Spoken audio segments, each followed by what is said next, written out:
Hey, it is your buddy, Peace and Harmony, with you here today. Much love going out to all the beautiful, empowered harmonizers.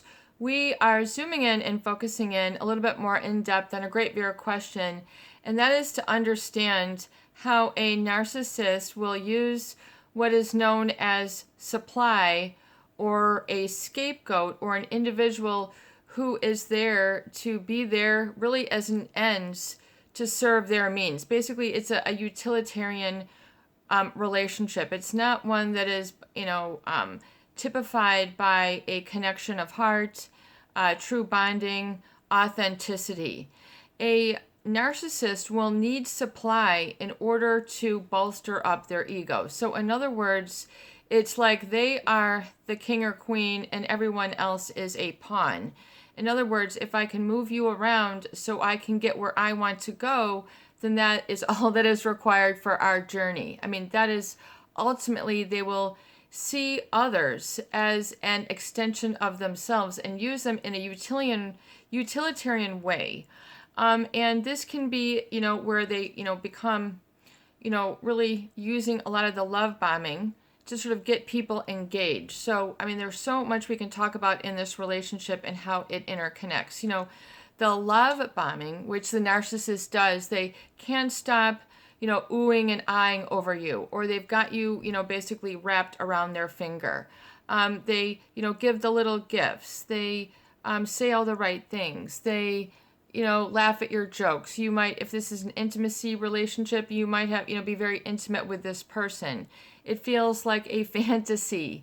It's too, it's just too good to be true. I've never felt like this before. So a lot of people have this experience and they don't realize that they are being set up for supply and to be scapegoated, to be devalued and discarded. This is just the pattern that they engage in. This is like textbook narcissist behavior.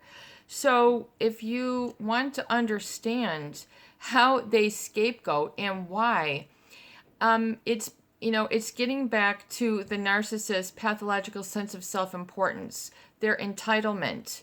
And if someone is scapegoated, that means they are singled out to be the source of all the problems. It's like the pincushion in the room. If they can just pin and assign all of their guilt, even what becomes their hatred, their insecurity, their threat to equality. Basically, if you have a sense of self, you stick up for yourself, then you are then subject and targeted to being scapegoated.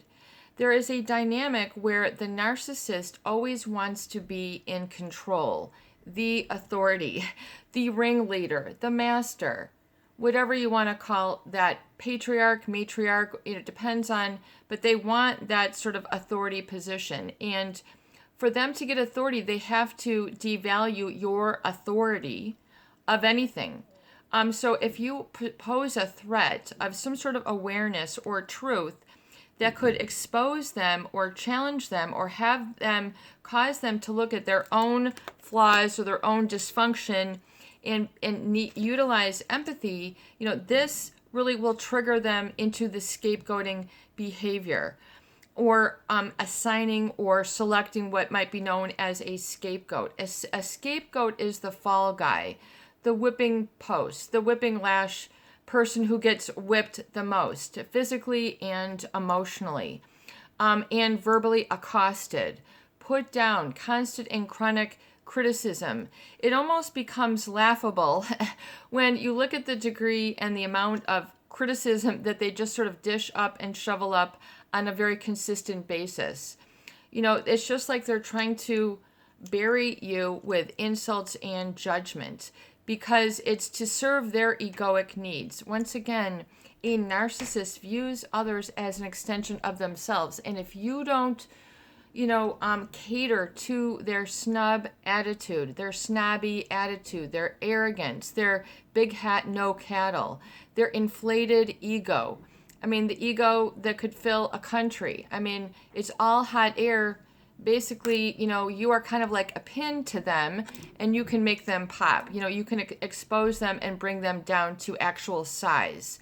These people are also known as narcissistic bullies, pushing their weight around, pushing their whatever around to get their way. Usually it's from a very low self-esteem and an insecurity in the narcissist. They have a real insatiable need for power and control. So means they aren't going to quit. Enough is never enough. You pour them a 12-ounce glass, they need a 36-liter jar with a straw. I mean, it is never enough. These people get inflated egos. I mean, puffed up. They make a mountain out of a mogul. These will be your reactive people, and then usually people, will then go along with it or just sort of tune it out because they don't want to elicit the narcissistic rage. So people then act because they've seen the narcissist and how they treat the scapegoat. And they go, man, I don't want to be that person. I might as well just appease and pacify this narcissist, and I must just better be on their side because it's easier than their rage erupting, which most people don't know how to deal with narcissistic rage. They don't know how to handle it. Oftentimes they take it at face value. They think it's their fault. They absorb this negativity and they live in this gaslighted state. The scapegoating is a use of projection to create an altered sense of reality, which is based on flawed judgment and flawed thinking, based on their selfish needs, that is devoid of empathy. So it's a way to create a gaslighting, which is an altered sense of reality, which is not grounded in actual truth or fact-based reality. So remember the narcissist, they have sort of these grandiose dreams, grandiose, ideals, I mean,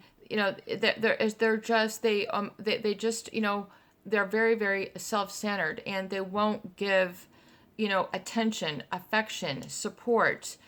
They just do not give. I mean, but do you see how they expect and need more than is needed in return? So it's a deficit of giving, but you have to oversaturate them with the ego stroke, the gloating, basking in their presence, whatever it is the narcissist really kind of wants you to do. But namely, they will, take supply, which is known in the industry as, you can be first or secondary supply, which means what do you do for them? How do you make them look? Can you educate their family? Can you pay their family's bills?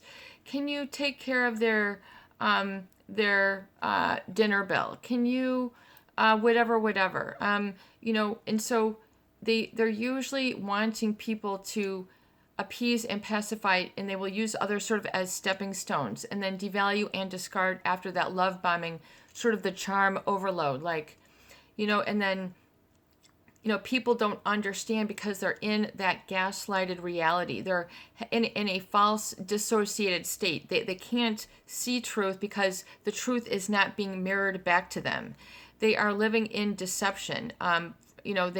These people are the great deceivers, they put on a show, an act, a charade, and then the mask drops and then they're completely different when they leave the door, behind your back.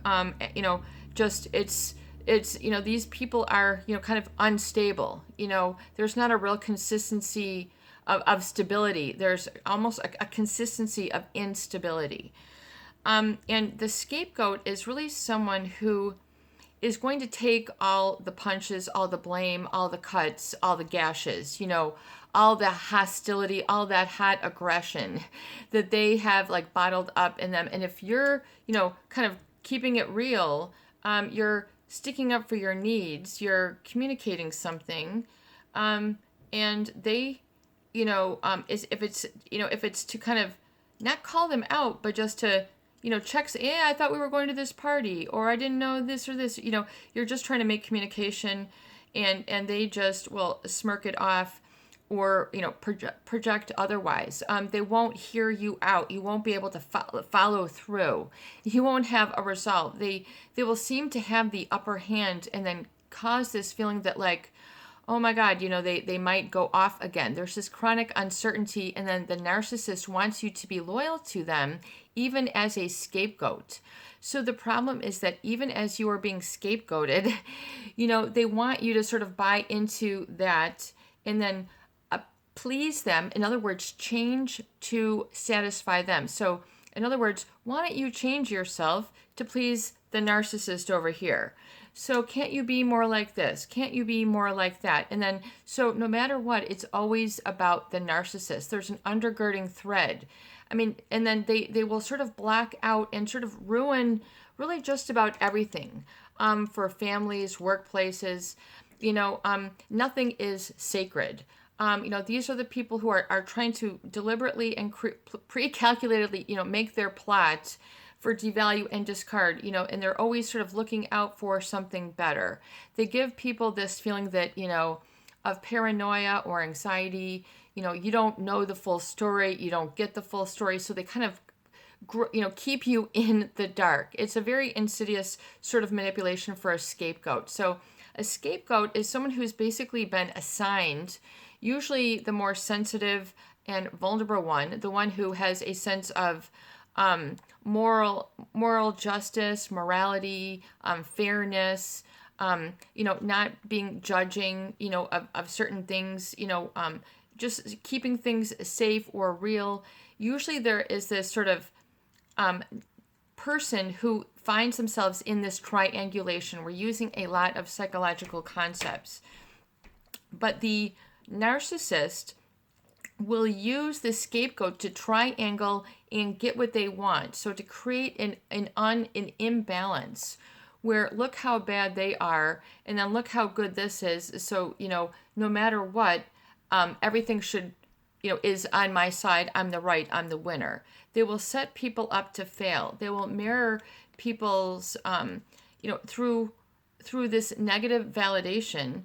The scapegoat will really be made to carry, or they will assign all the guilt, the blame, the wrongdoing on you if you don't cater to that sort of narcissistic false fantasy. So a lot of people don't like to live a false sense of self, or to be fake, or to be inauthentic. So where the narcissist sort of, I think they have an insatiable need for power and control, so they sort of get the thrill out of this.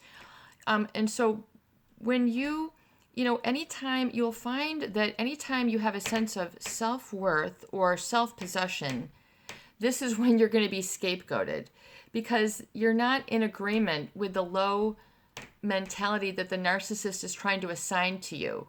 And so this will set them off.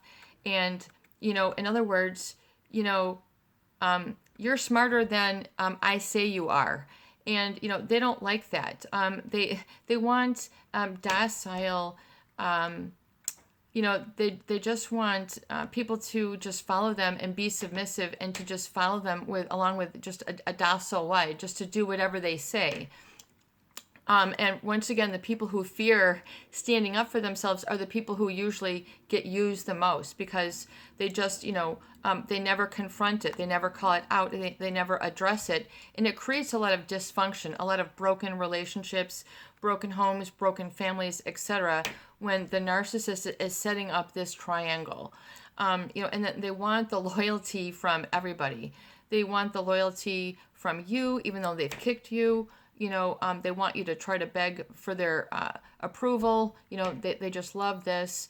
Again, this is not a need that most people have, but this is a need that the narcissist has for attention, approval, admiration, the superiority brush. Just, that's it. It is just what it is. So if you have, anytime you begin to have a strong sense of self and you find these people abandon you, that is a good indicator that you have been assigned a scapegoat role by a narcissist. This is your buddy, Peace and Harmony, for you here today. I hope the videos do help. Please share, please subscribe, and for goodness sake, please donate for more great tools, videos, discussion, and support. Peace in, peace out, peace be with you, and have a beautiful day.